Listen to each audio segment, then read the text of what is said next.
नमस्कार। आज तारीख है 29 मई दिन गुरुवार। आप सुन रहे हैं द लेंस का न्यूज पॉडकास्ट राउंड अप। मेरा नाम है अरुण पांडे। करते हैं खबरों की शुरुआत।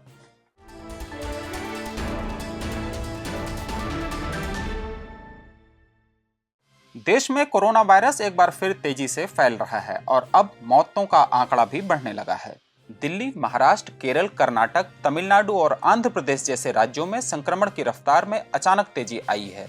ताजा आंकड़ों के अनुसार देश में एक्टिव कोरोना केस की संख्या बढ़कर 1200 से अधिक हो गई है। अब तक कोरोना संक्रमण से 14 लोगों की जान जा चुकी है। सबसे अधिक 430 एक्टिव मामले केरल में सामने आए हैं, जबकि महाराष्ट्र में 210 मामले सामने हैं।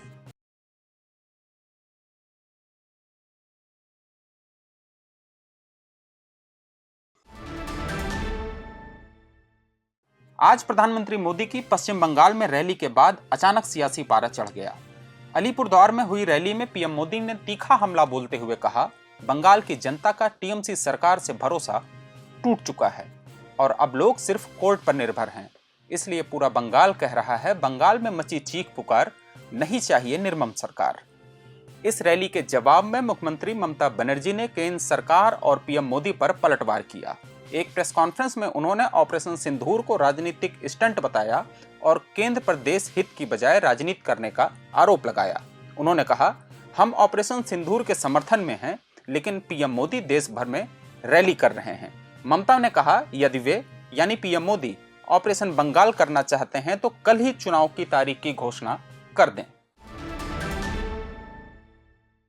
भारत सरकार ईरान में लापता 3 भारतीय नागरिकों का पता लगाने के लिए ईरानी अधिकारियों से संपर्क में है। विदेश मंत्रालय के प्रवक्ता रणधीर जायसवाल ने प्रेस कॉन्फ्रेंस में बताया कि ये नागरिक कुछ समय पहले तेहरान पहुंचे थे और अब उनकी सुरक्षा और वापसी के लिए प्रयास किए जा रहे हैं। केंद्र सरकार ने सुप्रीम कोर्ट में 3 नए जजों की नियुक्ति को मंजूरी दे दी है और बॉम्बे हाई कोर्ट के जज एस चंदुरकर को सुप्रीम कोर्ट का जज नियुक्त किया गया है। इस नियुक्ति के साथ ही सुप्रीम कोर्ट अपनी पूर्ण स्वीकृत संख्या 34 जजों के साथ कार्य करेगा। भारतीय वायुसेना प्रमुख air chief marshal Amarpreet Singh ने हाल ही में एक महत्वपूर्ण बयान दिया है। उन्होंने कहा कि वायुसेना से जुड़ा कोई भी प्रोजेक्ट जिसके बारे में वे सोच सकते हैं, समय पर पूरा नहीं हुआ। दिल्ली में एक कार्यक्रम के दौरान उन्होंने इस बात पर चिंता जताई कि समय सीमा एक बड़ी समस्या है।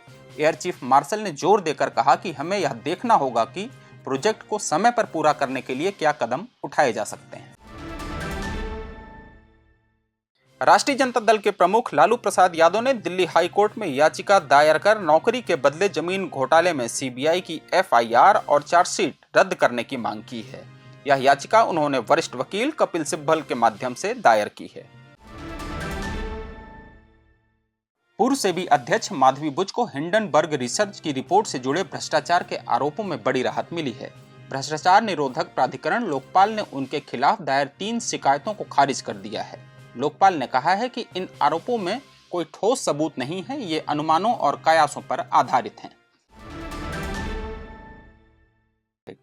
छत्तीसगढ़ के अबुझमाड़ में 21 मई को हुए अब तक के सबसे बड़े नक्सली ऑपरेशन के बाद सुरक्षा बलों को एक और बड़ी कामयाबी हासिल हुई है। इस बार यह सफलता ओडिशा के दंडकारण्य क्षेत्र में मिली, जहां कुख्यात नक्सली नेता कुंजाम हिड़मा उर्फ मोहन को गिरफ्तार किया गया।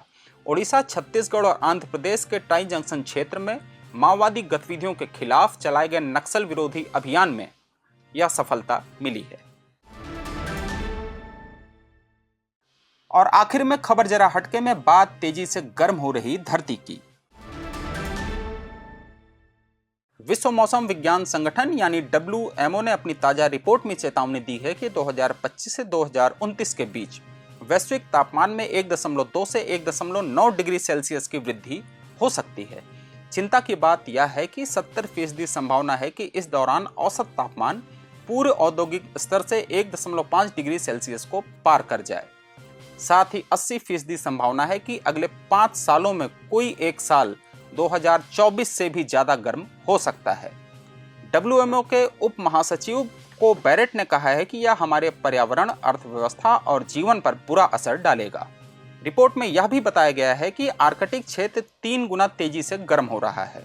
समुद्री बर्फ तेजी से पिघल रही है, दूसरी ओर अमेज़न जैसे क्षेत्रों में 2025 से 2029 के बीच सामान्य से कम बारिश की आशंका है, जो वहां के पारिस्थितिकी तंत्र को और नुकसान पहुंचा सकती है। दक्षिण एशिया में, विशेष रूप से भारत में, हाल के वर्षों में सामान्य से अधिक बारिश देखी गई, लेकिन मौसम कुछ शुष्क रह सकते हैं। इसके लिए हमें तुरंत कार्बन उत्सर्जन को कम करने और नवीनीकरण ऊर्जा को बढ़ाने की जरूरत है। आज के लिए बस इतना ही। कल होगी मुलाकात नई खबरों के साथ। खबरों को पढ़ने के लिए हमारी वेबसाइट theLens.in पर विजिट करें। शुक्रिया।